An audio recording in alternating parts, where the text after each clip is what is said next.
This is the Big Show. The Big Show. Happy Friday, Seawolves. Welcome to another rendition of The Big Show. Yes, The Big Show. This show features the work of students from the School of Communication and Journalism. I'm your host, Alex Rodriguez. For the first time in our lifetime, America is at war. The country is balling their fists and bringing them down on Iran as war has been raging over in the Middle East for the past week. Most recently, an unnamed United States submarine sank an Iranian vessel, marking the first time the U.S. acted in such ways since World War II. Unless you're a fan of submarine movies, you nor your parents have never seen this before. We have never seen this before in our lifetimes. Drones have given us access from on top of the water.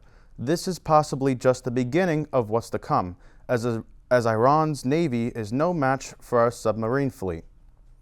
The war is hot, but what's cold is ice. Suffolk County police precincts have been being used by Immigration and Customs Enforcement, that's ICE, agents for months, and it has been noticed heavily by the Latino community as activists have captured ICE agents in parking lots going in and out of precincts at will. Suffolk County Police Commissioner Kevin Catalina has issued a statement regarding ICE presence, emphasizing that they will not become involved with immigration enforcement ever, nor will they be collaborating in such activities. However, Nassau County Executive Bruce Blakeman is indifferent, going as far as endorsing police cooperation along with 10 of their own policemen who are on patrol along with the agents.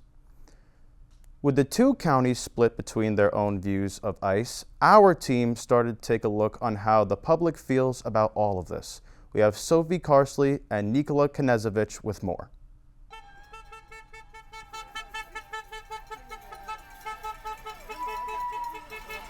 I'm Nikola Knezevich. And I'm Sophie Carsley.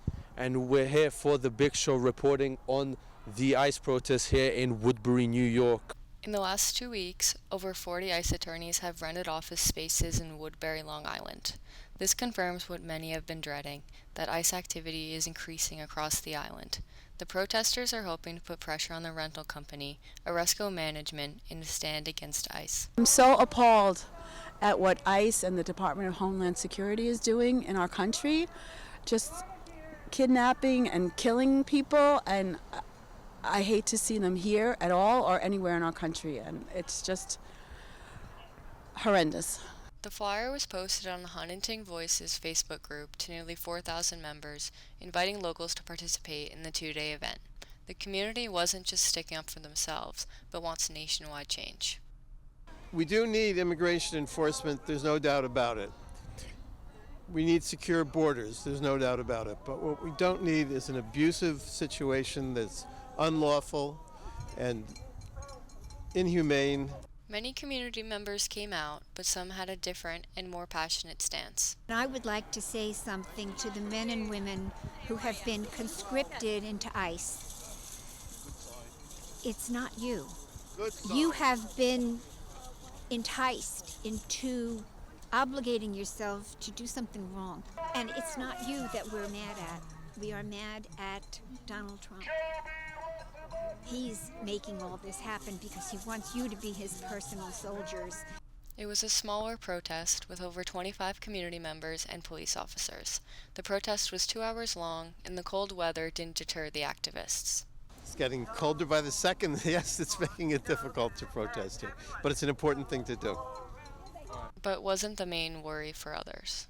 Actually, it wasn't the weather. I was afraid that ICE would come out and shoot us. They shoot protesters. I'm Nikola Knezevich, And I'm Sophie Carsley. reporting from Woodbury, New York for the Big Show.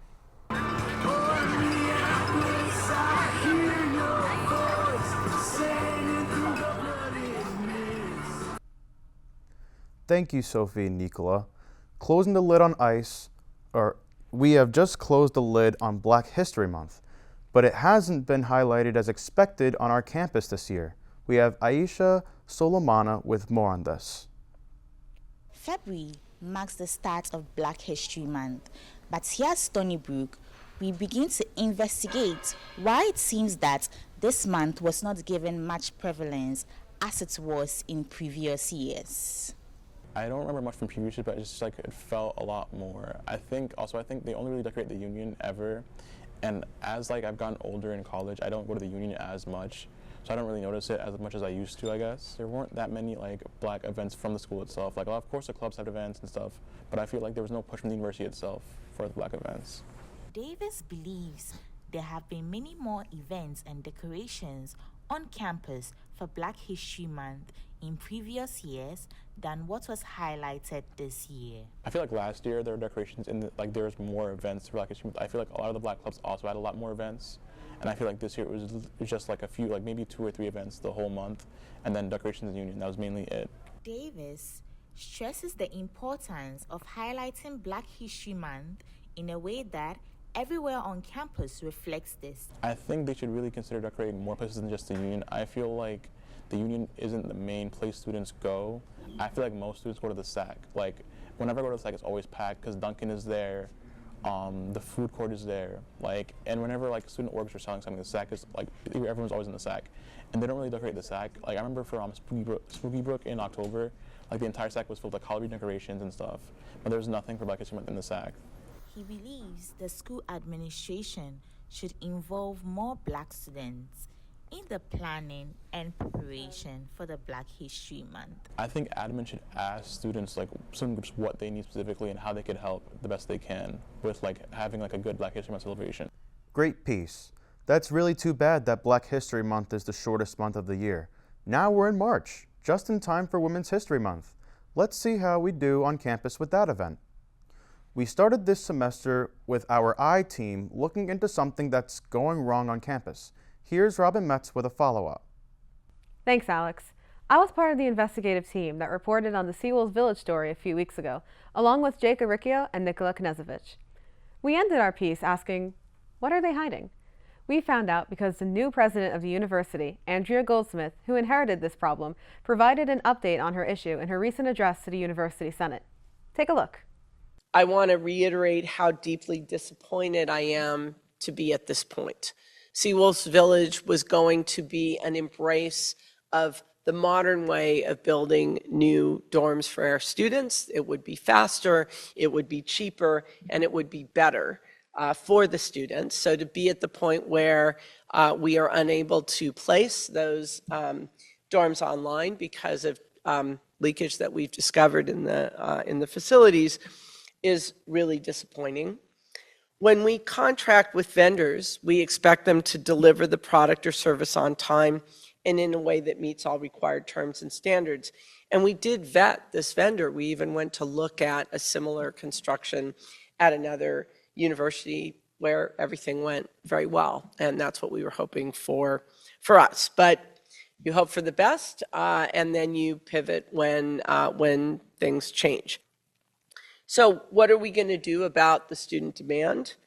We're exploring alternate ways to meet that student housing demand while maintaining the quality of the student experience. And as an entrepreneur, never let a crisis go unexploited. Because of Seawolf Village, we're looking at housing alternatives that we probably would not have looked at otherwise. And that's opening up some very interesting possibilities, which as we move farther along, on those possibilities, if they end up becoming realities, we'll definitely share them with you. High risk, high reward doesn't mean we're reckless. We have to make thoughtful, sound business decisions based on the best information available at the time. And I assure you that's what we did with Seawolf Village. The way things have transpired with Seawolf Village is not anything we could have anticipated based on the extensive due diligence we did before we entered into that contract. That said, if we're going to pursue a bold vision for Stony Brook's future, we have to be creative, try new strategies, and take risks that entail potentially very high payoff if the risks are manageable. Faster and cheaper doesn't always mean better.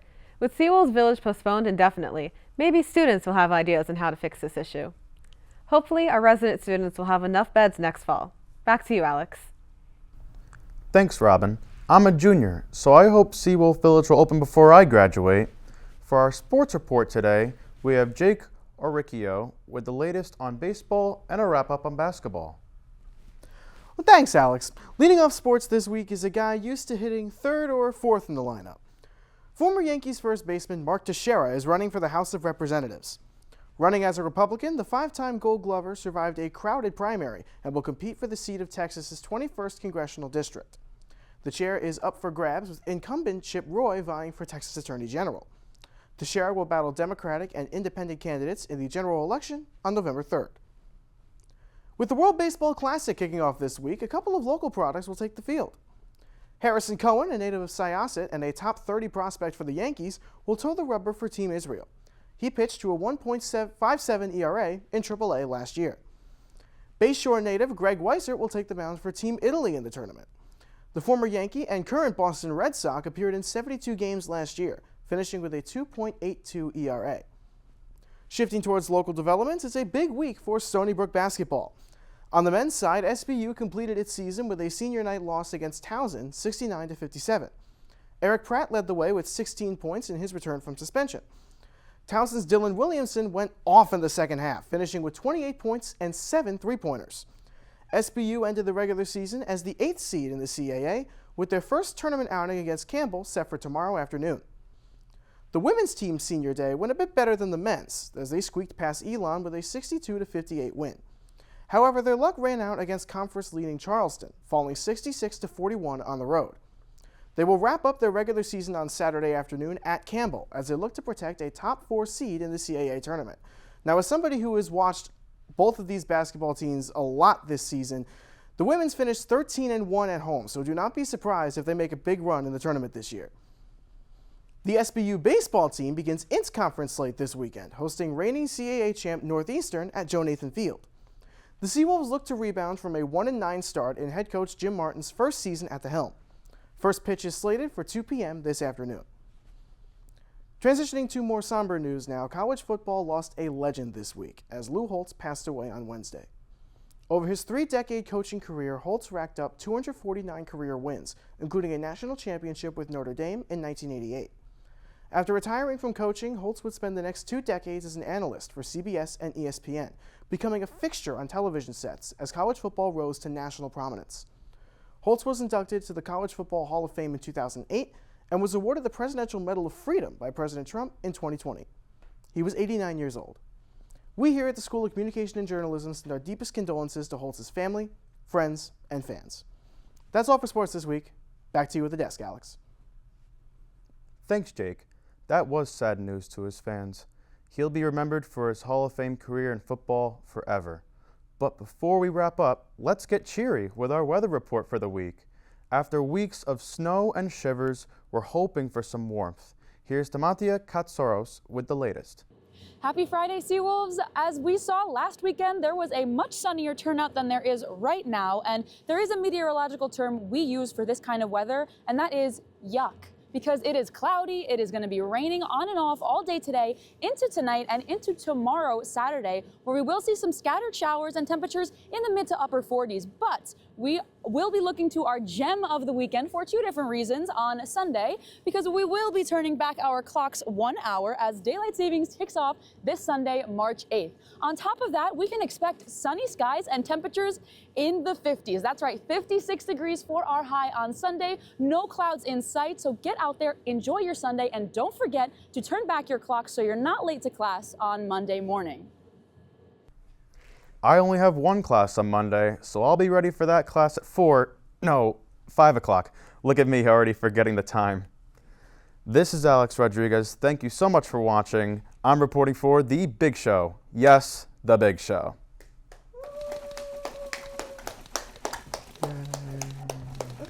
Good job, guys.